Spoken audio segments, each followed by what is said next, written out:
这周的 Let's Talk 观点好谈，我们专访了美国智库2049计划研究所高级研究主任易思安，要带您来了解随着中国全球扩张，台湾受到的威胁以及未来的应对。Let's talk 观点好谈. Joining us now is Ian Easton. Ian is the Senior Director at the Project 2049 Institute, and he's also the author of The Final Struggle Inside China's Global Strategy. Welcome, Ian. So nice to have you with us today. Oh, it's great to be here. Thanks for having me on the show. So Ian, speaking of Inside China's Global Strategy, can you give us what's your expectation of China's timeline of saying expanding through the new world order? Well, it's very difficult to predict, and I think a lot of it is opportunistic. So a lot of it depends on what we do, right? So we have a vote in the West. The United States has a vote, Taiwan has a vote, so there's a lot we could do to slow their ambitions down or even to roll them back.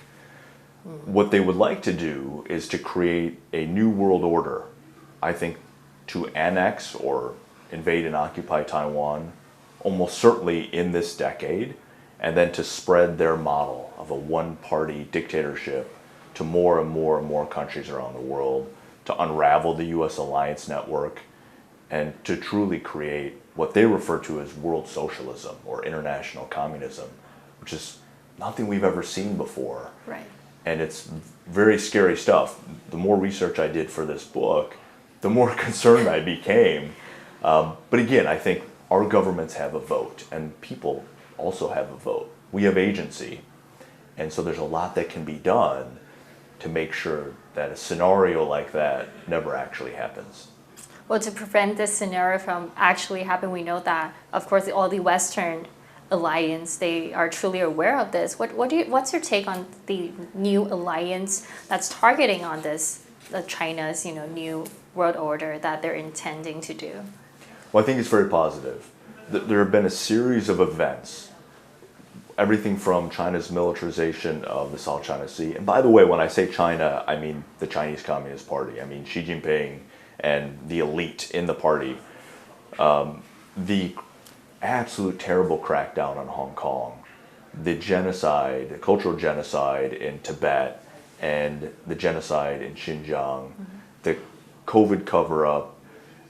Now, this terrible campaign of coercion against Taiwan. I think these have served as individual wake-up calls for all of our governments and all the people in the West. None of them have been truly effective, but I think the collective effect is starting to take place now, and especially with the Russian invasion of Ukraine, I think that's been a wake-up call for so many people that war is no longer abstract, right? It's no longer something that you just see in the movies. I think most of us grew up to believe there would never be that kind of state-on-state war, a war of aggression in the 21st century. Now we can see that still exists, and we have to prepare accordingly. Right, so it's like a waking, morning call, knock, knock. Now we have to, see through this very specifically. It wouldn't be just something that would happen in the future. It's something really close by. But also we're looking at it, we know that China is rising through its wealth, through its technology and everything. Meanwhile, we also see there's a slowdown on the economy and also a setback, especially on the semiconductor development. So what's your take on this? Well, I think clearly the Chinese Communist Party has prioritized other things other than economic growth. They have prioritized political control, they have prioritized their military buildup, and they have prioritized a much more aggressive foreign policy. So we've seen wolf warrior diplomacy. All of those things undermine actually China's economic growth. It undermines continued prosperity for the Chinese people. But because it is a one-party dictatorship, and because they are driven by these really extreme ambitions, I mean, they really want to create an entirely new world order and spread their model of governance around the world. So I think they've prioritized these other things. But that comes with a cost. I see.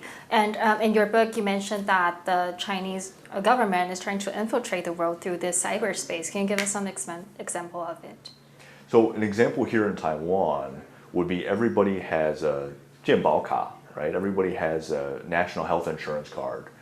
And that information all goes into central computer banks.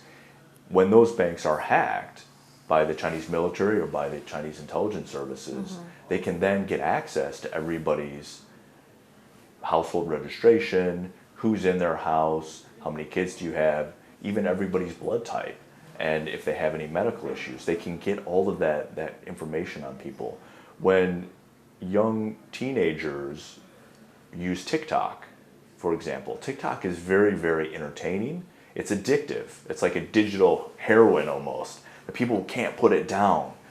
It's just incredibly, it just hooks into you. But the problem is, as you use it, it's collecting all of your data, all of your information. Just by downloading it, you've given it privileges. You've given it the right to start taking all these different points of data out of your personal device to start tracking you. That information all goes back to China, and it can be used to manipulate people. It can be used to little by little shape and warp their perception of the world. So that's an example of some of the ways in which it happens. Exactly. And also as, technology now, it's like being on a high-speed rail. It's going one way in a really fast way. So as, technology rise, and also through that cyberspace that you just mentioned, should we be more aware of the threat of the CCP? Oh, absolutely. Yeah. This is a threat the likes of which we've never seen before. The former Soviet Union never had the types of national power that the Chinese Communist Party has. Nazi Germany, Imperial Japan, the Empire of Germany before that, the United States and free countries like Taiwan have never had to face an authoritarian one-party dictatorship like the Chinese Communist Party, which is driven by these really extremist ambitions. We've never faced a government like that with this kind of power. The Soviet Union had a lot of nuclear weapons. They had a lot of tank divisions, right? That was the source of their power. China is developing a very, very large nuclear arsenal. They have a very, very large military, which is growing at a very fast clip. But in addition to that, they also have influence around the world through trade and economics and finance and technology and education exchanges and propaganda and all kinds of people-to-people relationships. It's a all-domain threat that we face. It's what the U.S. government refers to sometimes as a systemic challenge. But I think even that almost kind of underplays the true nature of it. So we can probably say that this is unseen in history. We've never seen anything quite like this. It's going to be almost certainly the greatest national security and foreign policy challenge of our lifetimes. I see. And I know that you did a op-ed for supporting Taiwan's independence.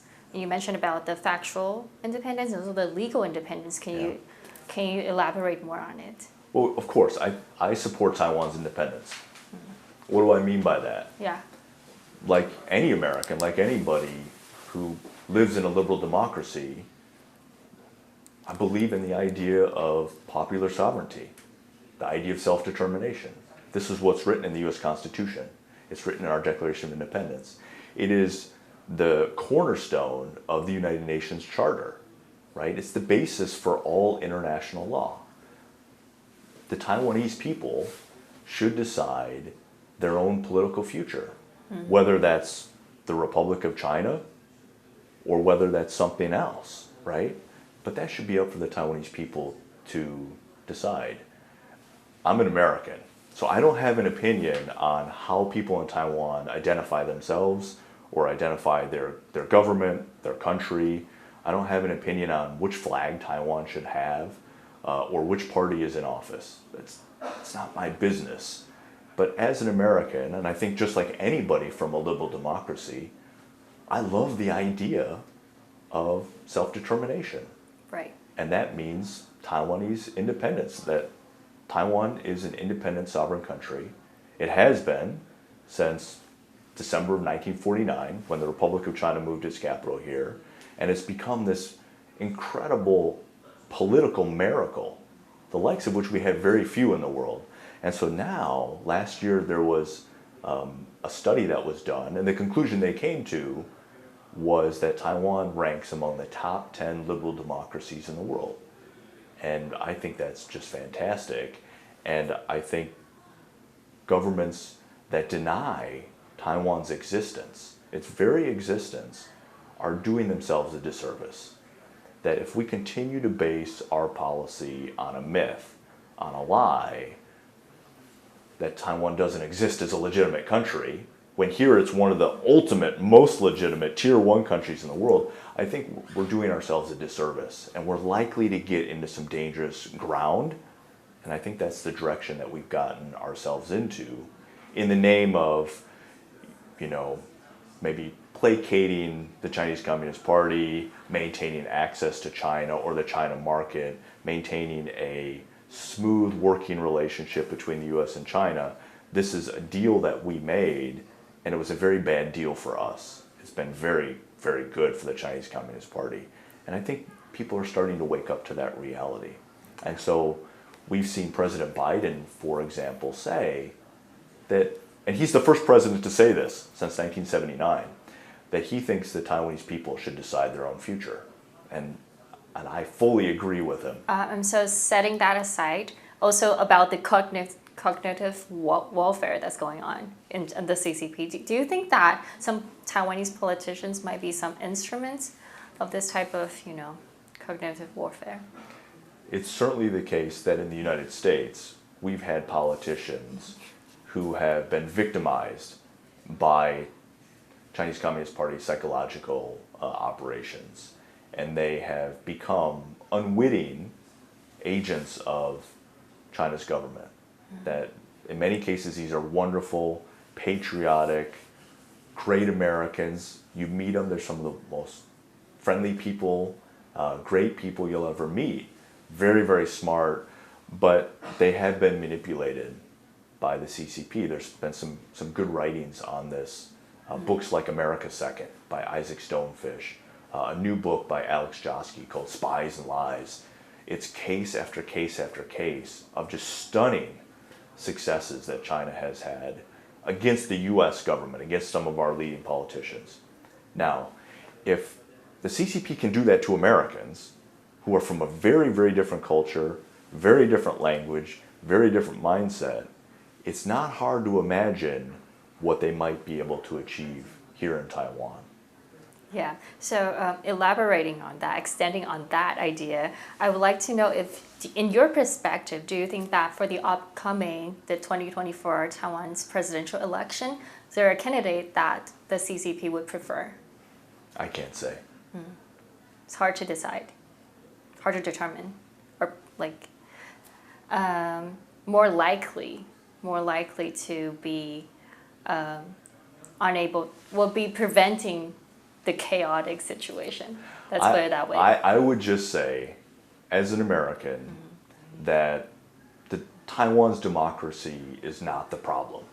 And there's no political party in Taiwan that is the problem.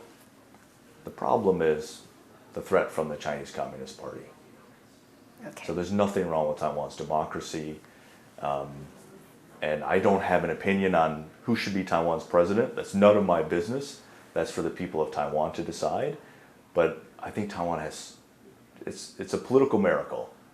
Yeah. And so the problem is not Taiwan's democracy. It's not any particular politicians. From the U.S. perspective, they're all great. Again, the problem is the threat from the Chinese Communist Party and the pressure that they're going to put on the next president of Taiwan, whoever is elected. Whoever is elected, they are going to experience a tremendous campaign of pressurization and coercion and intimidation, because Xi Jinping and the Chinese Communist Party are going to try to get them to compromise Taiwan's national security, simply because Beijing wants to take this country over. They've been very, very clear about that. And they're doing everything in their power to try to prepare. I see. Thank you so much for sharing with us your expertise, Ian. Thanks for having me on the show. Great pleasure. Thank you. Great pleasure. Thank you.